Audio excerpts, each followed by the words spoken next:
আজকে আমাদের যে আইটেমটা হবে সেটা হচ্ছে যে কত আইটেম হোম রিবনের আমরা ফন্ট শিখব। ফন্ট 28 নম্বর আইটেম, তাই না? ফন্ট, তাহলে ফন্ট কীভাবে কাজ করে, কি করতে হয়, এবার সবগুলো আমরা জানবো, ঠিক আছে? তো প্রথমে কাজী নজরুল ইসলামটা বাই করে নেবা, অথবা এরকম একটা ফাইল বাই করে নেবা। এই দেখো, এই যে হোম লেখা আছে, হোমের নিচে লেখা আছে ফন্ট। এই ফন্টের এই যে এখানে একটা পার্টিশন করা আছে হালকা দাগ দিয়ে, আর এইখানে একটা হালকা দাগ দিয়ে পার্টিশন করা আছে, ঠিক আছে? এর মধ্যে যেগুলো দেখা যাচ্ছে সবই ফন্টের কাজ, ম্যাক্সিমাম, সবগুলো না, কিছু কিছু জিনিস আছে সেগুলো আমরা ফন্টের কাজে ব্যবহার করব, ঠিক আছে? ফন্টের কাজে, ফন্ট মানে কি, কম্পিউটারের ভাষায় এক একটা অক্ষর, একে একটা অক্ষর, এটাকে ফন্ট বলে। লেটার বলে আমরা ইংরেজিতে বলি, এক একটা অক্ষরকে লেটার বলি।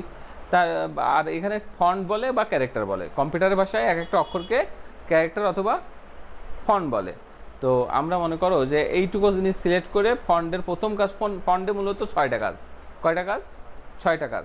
তো প্রথমে আমি এতটুকু জিনিস সিলেক্ট করলাম, সিলেক্ট করে এই দেখো বির উপর চাপ দিলেই বোল্ড হলো। বোল্ড মানে কি, মোটা করা। আবার বি এখানে সিলেক্ট করে এটার উপর চাপ দিলে বোল্ড উঠে গেল। তুমি যদি কিবোর্ড দিয়ে করতে যাও তাহলে কন্ট্রোল চেপে বি চাপ দিবা, তাহলে বোল্ড হবে। আবার কন্ট্রোল চেপে বি চাপ দিলে বোল্ড উঠে যাবে, বিতে বোল্ড, মনে থাকবে? আচ্ছা, আর এই যে আমি এই প্যারাগ্রাফটা সিলেক্ট করে যদি ইটালিকে চাপ দিই, ইটালিকের উপর চাপ দিলে লেখা বাঁকা হবে, লেখা বাঁকা হলো।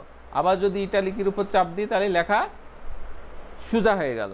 অর্থাৎ কন্ট্রোল আই দিলেও ইটালিক করা যায়, আবার কন্ট্রোল আই দিলেও আবার ইটালিক উঠে যায়, ঠিক আছে? 2 নম্বর কাজ হচ্ছে যে ইটালিক, ঠিক আছে? একে ধরো মনে করো যে বোল্ড মানে মোটা করা, বির উপর চাপ দিলে বোল্ড হয়, আর বির উপর চাপ দিলে আবার উঠে যায়। আর আইতে ইটালিক, আবার আই দিলে ইটালিক উঠে যায়, ঠিক আছে?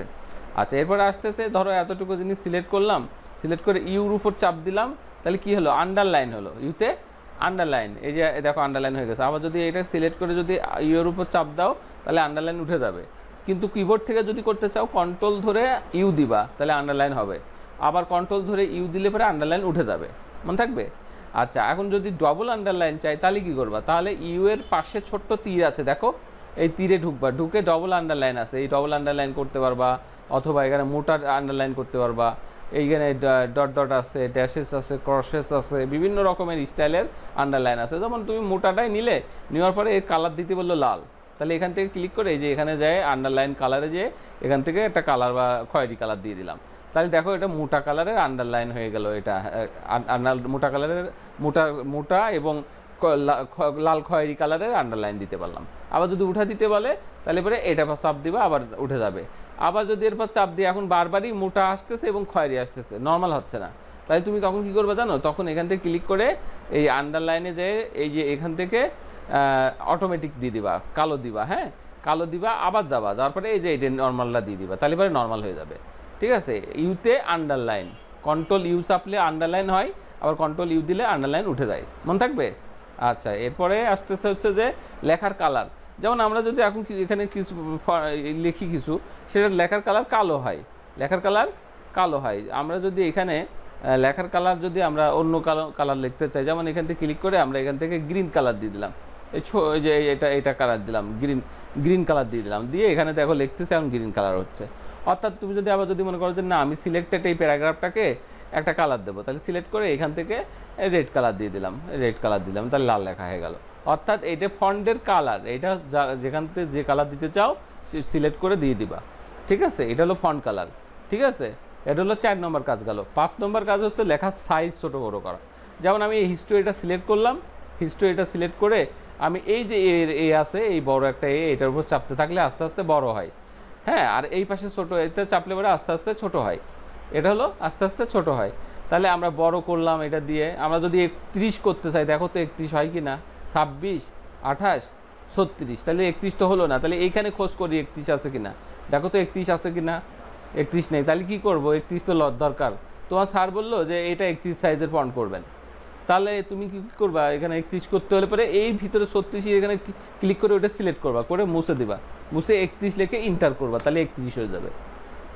অর্থাৎ যে সাইজটা নেই সেই সাইজটা এখানে ক্লিক করে আমরা লিখে দেবো, ঠিক আছে? যেমন 41 নাই, 41 লিখে এন্টার করলাম, 41 হয়ে গেল। আর তুমি এইটা দিয়ে খুব দ্রুত বেগে ছোটো করতে পারবা, আবার এটা দিয়ে খুব দ্রুত বেগে বড় করতে পারবা, আবার এখান থেকেও সাইজ নিয়ে তুমি চট করে 20 সাইজ করে ফেলতে পারবা। এটা হচ্ছে ফন্টের আকার, ফন্টের আকার বা সাইজ।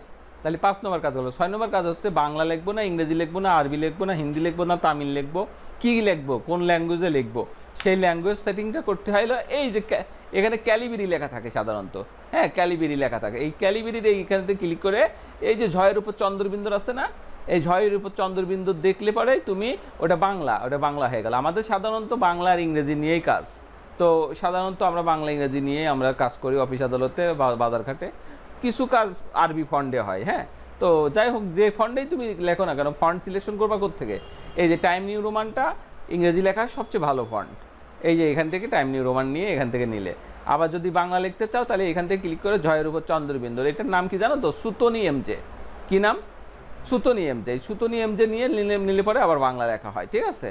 আচ্ছা, এই যে এখানে সুতনি এমজে তুমি যদি এই ঝয় চন্দ্রবিন্দুর ওই কম্পিউটারে যদি না পাও বা তোমার কম্পিউটারে বসে যদি না পাও, তাহলে এখানে মুছে দিবা। এখানে যা আছে সব মুছে দিবা। মুছে দিয়ে SUTO অল্প একটু লিখলে পরে ওটা চলে আসতেছে, দেখো। এবার এটা ইন্টার করো, তারপরে দেখো এটা এখানে কিন্তু লেখা যাচ্ছে, অর্থাৎ সুতনি চলে আসতেছে। বাংলা লেখার জনপ্রিয় ফন্টের নাম কি প্রশ্ন হতে পারে? সুতনি এমজে, বলো। হ্যাঁ, আর টাইম নিউ রোমানটা হচ্ছে ইংরেজি লেখার জনপ্রিয় ফন্ট। এখানে অনেক টাইম নিউ রোমান এখানে অনেক রকম ফন্ট আছে, তোমার যেটা ভালো লাগে সেটা নিয়ে লিখতে পারবো, কোনো দোষের কিছু নাই। কিন্তু আমাদের অফিসিয়াল ফন্ট হচ্ছে ইংরেজি লেখার টাইম নিউ রোমান, আর বাংলা লেখার জন্য সুতনি এমজে, বুঝেছো? তাহলে একটা জিনিসের মধ্যে কতগুলো কাজ দেখো, খেয়াল করো। এই যে বোল্ড, বিতে বোল্ড করা, আইতে ইটালিক করা, ইউতে আন্ডারলাইন করা, আর এই যে এটা ফন্ট কালার, এটা ফন্ট দিয়ে ফন্ট কালার করা যায়। এখান থেকে ফন্টের কী কালার দিবা সেটা। আর এইখানে লেখার সাইজ ছোটো বড়ো করার জন্য, ঠিক আছে। আর এইটা হচ্ছে যে লেখার ল্যাঙ্গুয়েজ সেটিং, অর্থাৎ ল্যাঙ্গুয়েজ আমি চেঞ্জ করা যায়, বাংলা লিখবা না আরবি লিখবা না ইংলিশ লিখবা, সেটা এখান থেকে নেওয়া যায়। এইটাই হচ্ছে ফন্ট। এটা তোমরা কিন্তু এই 6টা আইটেম, ফন্টের মধ্যে কয়টা আইটেম? 6টা।